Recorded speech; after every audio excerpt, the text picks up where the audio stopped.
S'il y a une chose qui peut créer des maux de tête et troubler la paix d'une personne ou d'une famille, c'est bien le fardeau de dettes qu'on ne parvient pas à payer. Le souci est permanent et la question lancinante, comment vais-je m'en sortir? L'histoire sur laquelle nous allons réfléchir aujourd'hui dans Il est écrit est une histoire assez exceptionnelle. Mais elle contient des enseignements qui peuvent tous nous inspirer.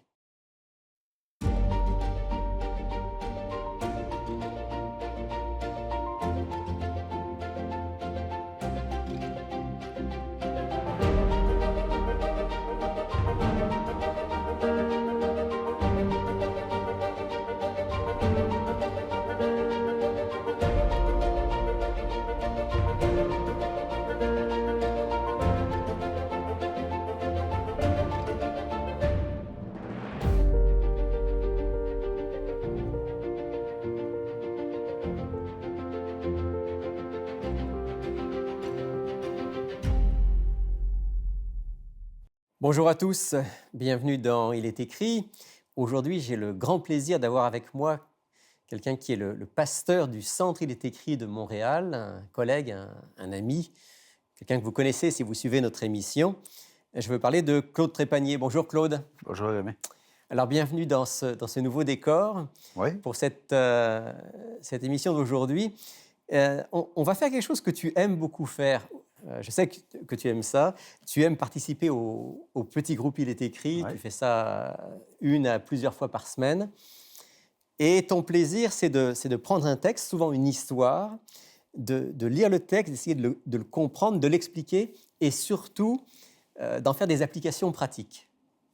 Alors, c'est ce qu'on va faire ensemble dans cette émission et puis dans la prochaine. On va parler d'un prophète, un prophète qui est peut-être pas le plus connu de la Bible, mais qui est quand même un grand prophète. Je veux parler de Élisée. Oui.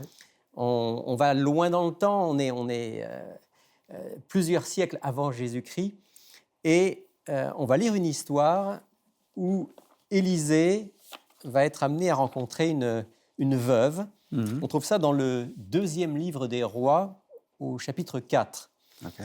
Et ce que je te propose, Claude, c'est qu'on lise le texte, l'histoire, dans son entier, puis ensuite, on va ensemble essayer de comprendre ce qui s'est passé et ce qu'on peut en tirer. Une femme parmi celles des fils des prophètes cria vers Élisée en disant « Ton serviteur, mon mari, est mort, et tu sais que ton serviteur craignait l'Éternel. Or, le créancier est venu pour prendre mes 2 enfants et en faire ses esclaves. » Élisée lui dit, « Que puis-je faire pour toi? Indique-moi ce que tu as à la maison. » Elle répondit, « Ta servante n'a rien d'autre à la maison qu'un flacon d'huile. » Il dit alors, « Va demander au dehors des récipients chez tous tes voisins, des récipients vides, et n'en demande pas un petit nombre. Quand tu seras rentré, tu fermeras la porte sur toi et sur tes fils. Tu verseras de l'huile dans tous ces récipients. Tu mettras de côté ceux qui sont pleins. » Alors elle le quitta. Elle ferma la porte sur elle et sur ses fils. Il lui avançait les récipients et elle versait. Lorsque les récipients furent pleins, elle dit à son fils, « Avance-moi encore un récipient. » Mais il répondit, « Il n'y a plus de récipient. » Alors l'huile s'arrêta. Elle alla le rapporter à l'homme de Dieu et il dit, « Va vendre l'huile et paie ta dette, et tu vivras, toi et tes fils, de ce qui restera. » Amen. Voilà donc cette histoire, Claude, que tu as choisie. C'est une histoire que tu aimes bien. Oui, j'aime bien l'histoire parce qu'il y a beaucoup de leçons de vie dans ces quelques versets qu'on a là. Alors remettons-nous dans le contexte. On nous dit d'abord que c'est une femme parmi celles des fils des prophètes. Ça veut dire quoi, une femme parmi celles des fils des prophètes? Donc, c'était une femme qui était mariée avec un étudiant, si on veut, parce que Samuel, qui était avant Élie et Élisée, avait parti une école des Elle prophètes. avait institué ce qu'on appelle l'école des prophètes. Oui. Et son mari, elle, faisant partie de cette école-là, ben, elle va voir Élisée parce que d'aller voir Élisée, c'était le directeur de l'école, en fin de compte, mais c'était l'homme de Dieu, c'était le prophète reconnu par Israël. En deux mots, école de prophète, on essaye juste pour nos auditeurs de dire un petit peu ce que ça veut dire. À la tête de cette école, hein, il y a un prophète, alors ça a été Samuel, ça a été Élie, ça a été Élisée. Ouais. Et puis ceux qui sont là, en fait, ils apprennent à connaître Dieu, à connaître sa parole, à vivre avec lui. Et c'est un peu des enseignants spirituels au sein du peuple, on peut dire ça comme ça? Exactement, exactement, exactement. Et elle, ben, son mari faisant partie de cette école-là, finalement, va voir Élisée pour Alors lui il est dire... mort, le mari. Il est mort, oui, effectivement. Et non seulement il est mort, mais finalement, il y a un créancier qui va la voir pour lui dire je suis bien attristé par la perte de ton mari, mais la vie continue. On me doit de l'argent et il va falloir qu'on me paye. Donc il est mort avec des dettes. Oui, Et le créancier dit, ben, moi, faut que je récupère mon argent. exact. Et en fin de compte, elle a 2 garçons. Puis, dans une société agraire, la main-d'œuvre, ça vaut de l'or. Et il lui propose d'être en mesure de payer sa dette en lui donnant ses 2 fils. Donc qui vont alors travailler, le texte dit, pour en faire ses esclaves. On s'entend que dans le contexte du peuple d'Israël, on ne pouvait pas asservir quelqu'un comme aujourd'hui on imagine l'esclavage, hein, tel qu'il s'est passé chez nos voisins du Sud ou encore dans d'autres régions du monde. Mais quand même, ça veut dire que les 2 fils vont devoir être attachés à cet homme-là, vont être attachés à sa maison et vont devoir travailler Oui, jusqu'à temps qu'on ait payé l'équivalent de la dette. exactement. Exactement. Donc, elle, non seulement elle sera veuve, mais là, elle sera sans enfant aussi. Elle n'aura plus de mari, elle n'aura plus de fils, et elle-même, elle va être en difficulté pour vivre. Exactement. Exactement. Donc, c'est pour ça qu'on voit qu'elle est en douleur. Là. C'est le désarroi là, qui vient de frapper chez elle. Ce n'est pas le point principal de l'histoire, mais quand même, on se dit, ce créancier, là, il aurait peut-être pu être un peu plus... un petit peu plus patient, un petit peu plus compréhensif. Ouais. Mais bon. Ben, je pense que ça ne change pas, ça. Les hommes d'affaires, il y en a certes des moins durs que d'autres, mais pour être en affaires, il faut être dur. Et je crois qu'on n'est pas là pour perdre de l'argent. Ce créancier-là ne voulait pas perdre de l'argent. Et il a trouvé une solution facile pour se rembourser. Alors, la femme, elle ne voit pas de solution. Non? Et elle va donc rencontrer Élisée. Tu disais tout à l'heure, c'est le responsable de l'école des prophètes, c'est l'homme de Dieu. Et là, c'est un cri du cœur qu'elle lance. Oui, parce que le texte nous précise que les femmes des fils des prophètes criaient. Elle cria à Élisée. Donc, elle ne s'en va pas là, par simple visite. Là. Elle va aller voir Dieu représenté par son prophète et elle crie sa douleur. Elle veut lui dire, c'est sérieux, là. Le créancier est passé à la maison, il veut prendre mes 2 fils. Mon mari, qui était à l'université des prophètes, comme tu sais, il n'est plus là. Maintenant, qu'est-ce que Dieu va faire pour moi? C'est un cri du cœur à Élisée. Derrière Élisée, c'est un cri du cœur à Dieu lui-même. À Dieu. Et ce qui est bien, c'est que son cri du cœur à Dieu, c'est qu'elle lui demande « Qu'est-ce que tu vas faire pour moi? » Et Dieu lui retourne la question par rapport à son prophète en lui dit « Que puis-je faire pour toi? » Alors, on y vient tout de suite. Peut-être juste se souvenir de cette promesse. On en parlait en préparant l'émission. Dieu dit que quand un malheureux crie vers lui, il l'entend. Amen. Hein? On va lire le texte quand même dans le psaume? Dans les psaumes, oui. Psaume 34, verset 7. Oui. Ouais. Psaume 34, verset 7. Je vais te laisser le lire, Claude. On dit au psaume 34, verset 7, « Quand un malheureux crie, l'Éternel entend et il le sauve de toutes ses détresses. » Donc ça, c'est un texte sur lequel on peut s'appuyer. On peut passer par de grandes épreuves comme cette femme. Oui. Mais quand ce cri du cœur est lancé vers Dieu, Dieu va intervenir. Oui, puis le texte, c'est David qui l'a apporté, Dans les psaumes. le psaume. Et elle connaissait les psaumes, là, parce que David avait passé avant elle et son mari. Là. Donc, elle s'en remet à Dieu et elle croit que quand le malheureux crie, l'Éternel entend et il le délivre de toutes ses frayeurs. Donc aujourd'hui aussi, Dieu nous fait cette promesse. Amen. Vous allez passer par des épreuves, vous aurez des malheurs, mais criez vers moi et d'une manière ou d'une autre, je vais intervenir. Oui, exactement. Alors, on vient à Élisée. Élisée lui pose une question. Ça veut dire quoi cette question? Que puis-je faire pour toi? Enfin, j'imagine qu'il sait à peu près ce qu'elle attend de lui. Oui, mais Dieu, en fin de compte, veut toujours que nous participions à ce qu'il va faire. Et en fin de compte, il lui dit, qu'est-ce que tu t'attends de Dieu dans cette affaire-là? Là? OK? Que puis-je faire pour toi? Tu sais que Jésus, quand il dit à l'aveugle Barthélemy, Que veux-tu que je te fasse? il dit, que veux-tu que je fasse pour toi? Tout le monde dit, ben là, il est aveugle. Non, il veut que ce soit Barthélemy qui lui dise que je recouvre la vue. Elle, il lui dit, que puis-je faire pour toi? Et il lui pose une deuxième question, et dis-moi ce que tu as à la maison. Donc, autrement dit, est-ce qu'il y a quelque chose entre les mains qu'on pourrait utiliser pour régler ton problème? En plein ça. Un peu comme Moïse s'est fait dire par Dieu lorsqu'il lui dit, tu sauveras le peuple d'Israël, tu le feras sortir hors d'Égypte. Il dit, avec quoi est-ce que je vais faire ça? Il dit, qu'est-ce que tu as dans ta main?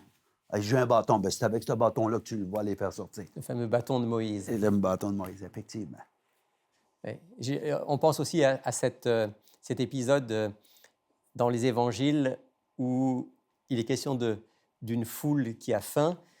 Et puis Jésus demande aux disciples, qu'est-ce que vous avez? Il dit, on a juste Deux poissons, 5 pains. Une boîte à lunch avec 5 pains et 2 poissons. Exact. Et Jésus dit, OK, on va faire avec ça. On va travailler avec ça, effectivement. Voilà. Donc, Dieu vient nous rejoindre là où nous sommes et il travaille avec ce que nous avons. Ce que l'on a va lui permettre de voir qu'on peut travailler avec Dieu et Dieu va faire ce que lui seul peut faire. Absolument, absolument. Alors, elle lui répond, cette femme, qu'elle n'a qu'un flacon d'huile. Pas grand-chose pour nourrir une famille. Elle n'a rien du tout, qu'elle dit. Elle n'a rien du tout à la maison qu'un vase d'huile. Oui, effectivement. Donc, autrement dit, elle lui dit, j'ai vraiment pas grand-chose. Si tu veux savoir, j'ai un vase d'huile. Et il faut comprendre que le vase d'huile, dans l'époque, c'est quelque chose qui était important d'avoir parce que ça servait à faire la nourriture, ça servait à éclairer, ça servait... Oui, l'huile était très utile, évidemment, à l'époque. Exactement. Donc, elle lui dit, je n'ai qu'un vase, un flacon d'huile. Mm-hmm. Et c'est là que Élisée lui demande de faire quelque chose qui semble un petit peu étonnant au départ.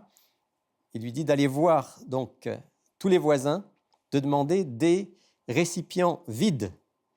Et précise Élisée, n'en demande pas un petit nombre. Oui, et c'est ça que moi que j'aime regarder verset par verset, parce qu'il lui dit, tu vas aller dehors, tu vas demander des vases à tes voisins. En fin de compte, là, le village au complet va savoir que Dieu va faire quelque chose de spécial pour toi. Tu vas impliquer tout le monde. En allant chercher les récipients chez les autres, les autres sont impliqués dans le miracle qui va avoir lieu. Exactement, parce que les autres vont dire, oui, on est prêt à t'en donner, mais y a-t-il une raison quelconque? C'est ce que le prophète m'a dit. Mon mari est décédé, le créancier est venu, elle a dû compter ça à plusieurs personnes. Là. Et finalement, il lui dit quoi? Il dit, va, demande des vases vides et n'en demande pas un petit nombre. Encore une fois, c'est incroyable dans les détails, mais il lui dit, la bénédiction va être en fonction de ce que tu feras. Si tu en demandes un petit nombre, ben, tu en auras pour un petit nombre. Si tu en demandes un grand nombre, ben, tu en auras pour un grand nombre. Donc c'est comme déjà un acte de foi Oui. qui lui demande, même si ne sait pas encore exactement comment ça va se passer, Exact. mais de faire l'acte de foi sur la parole du prophète, d'aller chercher un grand nombre de récipients. Dieu veut la bénir abondamment, elle et sa famille. Et les récipients doivent être vides. Donc, Dieu veut nous remplir, mais il faut être vide. En fin de compte, la réalité de ça, c'est qu'il peut seulement remplir les récipients qui sont vides. Pour nous, ça veut dire quoi, Claude? Ben, je pense qu'en fin de compte, Dieu veut nous remplir de son esprit, mais il faut que nous, on se vide de notre ego, on se vide de notre autosuffisance. qu'on lui permette de justement faire ce que lui seul peut Qu'on faire. reconnaisse comme la veuve qu'on n'a rien ou pas grand-chose, Exact. mais que si on vient à lui tel qu'on est, il peut nous remplir. Exactement. Exactement. Alors cette femme va faire cela, elle va avoir confiance dans le prophète, elle va aller chercher tous ces récipients, et puis ensuite, il lui avait dit, le prophète, de fermer la porte sur elle et sur ses fils, et de verser de l'huile dans tous ces récipients. Le verset 5 dit, elle le quitta, elle ferma la porte sur elle et sur ses fils, il lui avançait les récipients, et elle versait. Donc, à ce stade-ci de l'histoire, elle a fait ce qu'elle avait à faire, ce qu'on lui avait dit de faire. Elle a été chercher des récipients vides. Elle a rempli la maison. Autant que cela, elle a pu, elle l'a fait. Et ensuite de ça, elle ferme la porte sur elle. Et ça me fait penser quand Jésus nous dit, lorsque tu veux quelque chose, demande à ton Père. Dans le secret, il te le donnera. Rentre dans ta chambre, ferme la Ta porte, porte. Mhm. et ton Père qui te voit te donnera selon ta foi. Et on voit aussi également que on dit, et sur ses fils, elle ferma la porte sur elle et sur ses enfants, sur ses fils. En fin de compte, c'est une affaire familiale. Les enfants se doivent de participer. Les fils ont été impliqués dans toute cette action et dans le miracle aussi. Inévitablement, parce qu'eux font partie de ce qui va arriver si on ne fait rien. Si on ne fait rien, si on ne s'en remet pas à Dieu, si on ne place pas notre confiance et notre foi dans ce que le prophète dit, bien finalement, la mère elle va être seule à faire tout, mais les fils risquent de se ramasser comme esclaves ou travailleurs à plein temps pour cet homme qui est le créancier. Donc il y a aussi cette idée dans le texte qu'on doit impliquer nos enfants Absolument. dans notre vie de foi, dans nos expériences de foi avec Dieu. Oui. Que nos enfants sachent que Dieu est un Dieu vivant, que dès leur jeune âge, ils soient impliqués. Oui, parce qu'eux autres, ils devaient dire, « Maman, pourquoi on fait tout ça? » J'ai été voir le prophète, il m'a dit, « Va chercher des vases. Fait que vous allez m'aider, on va aller chercher des vases. » Puis il a dit de ne pas en prendre un grand nombre. Fait que tout ce que vous pouvez prendre, donc, inévitablement, là, ils sont impliqués dans la transaction, dans ce que demande le prophète. Et elle leur dit maintenant, il m'a dit de prendre le vase d'huile, puis de le remplir. Donc, aussitôt que j'ai fini d'en remplir un autre, il faut qu'il y en ait un autre. On ne veut pas perdre rien. Fait que tout le monde a la main à la tâche, là. Bon, c'est là que Dieu intervient, c'est là qu'est le miracle dans le texte. Dieu va, comme Jésus a multiplié les pains, d'ailleurs Élisée aussi dans son ministère le fera à un moment, Dieu multiplie l'huile, on avait vu ça aussi avec le prophète Élie. Tous les vases vont être remplis. Mm-hmm. Et une fois que tout est rempli, ça s'arrête. L'huile s'arrête. Donc, ça, encore une fois, c'est incroyable. Dieu arrête là où il n'y en a plus, parce que Dieu ne gaspille pas. Tu sais, quand Jésus a fait justement la multiplication des pains, il a dû ramasser tous les pains et les poissons. En fin de compte, Dieu n'est pas là pour gaspiller quoi que ce soit. Hein. Il dit, ne jetez pas vos perles au porceau. Lui-même ne jette pas ses perles au porceau. Donc, nous, on doit faire les choses en fonction de ce que Dieu nous dit, puis Dieu, lui, fait ce que lui seul peut faire. Et quand cette femme, avec ses deux fils, a fini de remplir, elle devait être époustouflée de voir ce que Dieu avait fait pour elle, elle a rempli tous ces vases, toutes ces cruches, alors elle va voir à nouveau l'homme de Dieu. Exact. Exact. Et juste avant d'arriver à l'homme de Dieu, c'est que quand elle a commencé à verser son petit vase d'huile dans des grands récipients, puis qu'elle voyait que ça n'arrêtait pas, elle devait être étonnée. Là. Je veux dire, on va se le dire, là, elle devait être comme « wow ». Et lorsqu'elle, sur l'excitation, elle dit à ses fils « emmène un autre vase, emmène un... » Puis là, finalement, emmenez-en un autre, puis il dit « il n'y en a plus, il n'y en a plus ». Puis là, elle regarde, puis ça s'arrête. Elle va dire, ouh, attends une minute, là, Dieu est vraiment là, au contrôle de tout ce qu'on vient de faire ici. Là. Et là, c'est vrai, comme tu dis, elle alla rapporter à l'homme de Dieu, au verset 7, et lui dit, va vendre l'huile et paie ta dette, et tu vivras, toi et tes fils, sur ce qui en restera. Moi, pour moi, j'ai été un peu en affaires plus jeune, je sais que les hommes d'affaires essaient toujours de soutirer le maximum de ce qu'ils font.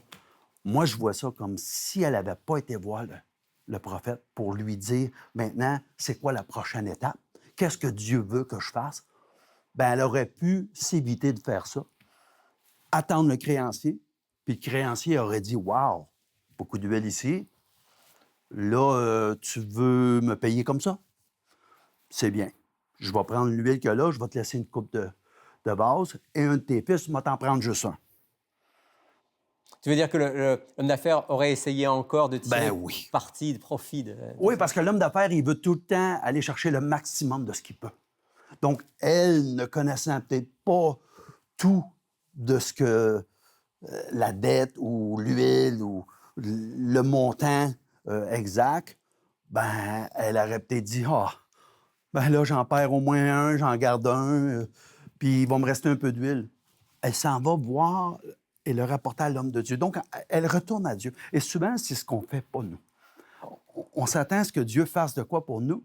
Puis une fois qu'il a comblé une partie de notre besoin, on s'excite, puis là, on dit merci beaucoup, puis là, on va continuer. Et là, Dieu, il se pogne la tête sûrement, puis il doit dire, j'aurais voulu tellement y donner plus que ce que elle ou il a reçu, puis il est déjà parti.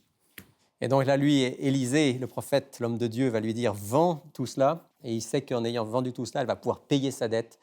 Et puis elle va aussi avoir encore de reste pour vivre, elle, avec ses fils. Oui, puis j'ai ri puis je souris parce que ça devait être tellement merveilleux de voir à quel point, parce qu'elle avait fait confiance à Dieu, puis qu'elle n'avait pas arrêté de faire confiance à Dieu, de voir qu'elle a pu vendre son huile, qu'il lui en reste pour elle, puis que quand le créancier arrive, il dit, ben je m'en viens chercher l'épice. Combien qu'on vous doit, monsieur? Combien qu'on vous doit? Oui, mais c'est une grosse somme. Je veux savoir combien on vous doit. Tiens, qu'est-ce que vous avez fait? On s'en est remis à Dieu. Vous êtes payé, on vous remercie beaucoup. Puis là, tout le monde est heureux. Elle garde ses deux fils, elle a de l'huile pour elle et pour ses fils, et le créancier est payé. C'est extraordinaire. C'est extraordinaire. C'est un récit extraordinaire. On pourrait encore en parler longtemps, mais on arrive au bout de notre temps. Oui. Je voudrais terminer peut-être en relisant cette promesse que Jésus a faite dans le Sermon sur la montagne, dans Matthieu chapitre 6, lorsqu'il nous dit de ne pas nous inquiéter. Au verset 33, il nous dit « Cherchez premièrement le royaume de Dieu et sa justice, et tout le reste vous sera donné par-dessus. Ne vous inquiétez pas du lendemain, car le lendemain s'inquiétera de lui-même. Chaque jour suffit sa peine. » Amen. Claude, en terminant, est-ce que je peux te demander de prier avec nous, avec nos auditeurs, pour que Dieu puisse, à travers aussi cette histoire, nous fortifier notre foi et nous amener à lui présenter tous nos besoins? Amen. Oui, on peut faire ça. Prions. Notre Dieu, notre Père, nous voulons te remercier de nous avoir rappelé à travers ce récit que lorsqu'on crie à toi, tu nous entends et tu nous délivres. Puisses-tu intervenir pour chacun de nous et spécialement pour nos auditeurs, afin que quoi qu'il arrive, quoi qu'il advienne, qu'on puisse compter toujours sur toi. Père, on t'aime, on veut te servir, et c'est à travers les mérites de Jésus-Christ qu'on te demande toutes ces choses. Amen. Amen.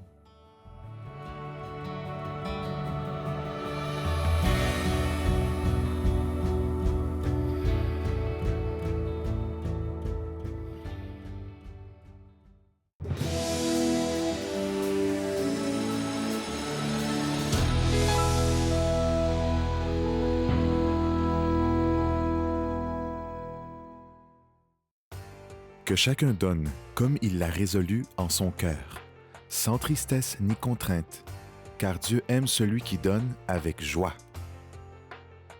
Si vous souhaitez nous appuyer en faisant un don, voici comment faire. Par téléphone, 514-729-3515, par Internet, www.ilétécrit.tv. Merci pour votre générosité. Bonjour France. Bonjour Rémi. Bien content de te retrouver. Oui, pareillement. Aujourd'hui, avec en plus ce nouveau et beau décor. Ah, c'est beau, c'est vraiment beau. On apprécie. Alors, tu es là bien sûr pour nous présenter l'offre de la semaine. Comme d'habitude. On a parlé aujourd'hui du prophète Élisée, de la pauvre veuve et de ses deux fils. La semaine prochaine, on sera encore avec Élisée. Ouais. Et donc, le petit livret que tu as entre les mains traite justement du ministère du prophète Élisée. Absolument. De toute façon, le titre est simple, c'est Élisée le prophète.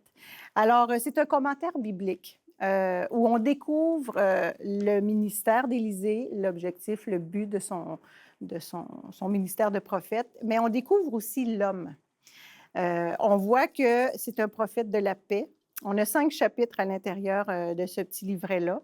Puis, on voit plusieurs histoires, hein, plusieurs récits, parce que moi, je me disais moi-même, personnellement, il a fait beaucoup, beaucoup de miracles, Élisée, alors que, bon, Élie, on en entend parler, tout ça, mais souvent, je me dis, bon, c'est bien beau, il a fait plein de miracles, mais là, j'ai vraiment pris conscience que c'était un prophète qui était proche du peuple, des gens du peuple. Il faisait du bien, tout comme la veuve qu'on a vue aujourd'hui. Naaman, la même chose. À un moment donné, on voit que aussi, alors qu'il y a un potage où il y a Ouais, la mort dedans. Le fameux potage empoisonné. C'est ça. Donc là, il le purifie, il a assaini les eaux de Jéricho.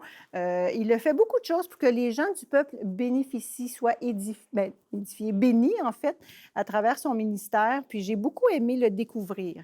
Donc, c'est un texte qui nous édifie, c'est un texte qui nous fait beaucoup de bien. Puis on voit aussi que nous sommes appelés à être des bénédictions pour les gens qui nous entourent, tout comme lui a été. C'est sûr que nous, on ne fera peut-être pas des miracles, là, mais on peut aider les gens autour de nous, puis c'est beaucoup ce qu'il a fait. En fait, ce petit livret a pour but de nous aider à découvrir ce personnage qui n'est peut-être pas le plus connu de la Bible. Exactement. Et à voir comment Dieu a agi puissamment, très puissamment Oui. à travers lui, et comment aussi ce ministère peut nous inspirer, nous réconforter et fortifier notre foi. Voilà. Moi, souvent, je le comparais à Jésus. Je me disais, il a fait beaucoup de miracles, comme Absolument. Jésus. Il y a plusieurs miracles qu'on ne trouve dans l'Ancien Testament que Oui, hein? dans le ministère d'Élisée et qu'on retrouve dans le ministère de Jésus. Exactement. Donc, c'est un beau prophète à découvrir. Donc, pour seulement 5 $, on additionne les frais de poste. On peut être édifié puis apprendre de belles choses. Ça vaut la sur peine ce ministère. de Ouais. profiter de ce petit livret. Absolument. Merci France. Ça fait plaisir. Alors, si vous voulez vous procurer votre exemplaire de ce petit livret intitulé « Élisée le prophète », il vous suffit de prendre contact avec nous. Voici maintenant comment le faire. Pour effectuer votre commande, écrivez-nous à Il est écrit, casier postal 99, succursale Rosemont, Montréal, Québec, H1X3B6. Vous pouvez également passer votre commande sur le web à ilestécrit.tv ou par téléphone au 514-729-3515 dans la région de Montréal et sans frais au 1-866-729-3515 pour l'extérieur de Montréal. Il me reste à vous remercier d'avoir été avec nous aujourd'hui. Vous donner rendez-vous la semaine prochaine. La semaine prochaine, justement, nous allons retrouver le même invité, le pasteur Claude Trépanier, et le même prophète Élisée dont nous lirons une autre histoire. D'ici là, je vous souhaite une excellente semaine et souvenez-vous, il est écrit « L'homme ne vivra pas de pain seulement, mais de toute parole qui sort de la bouche de Dieu ».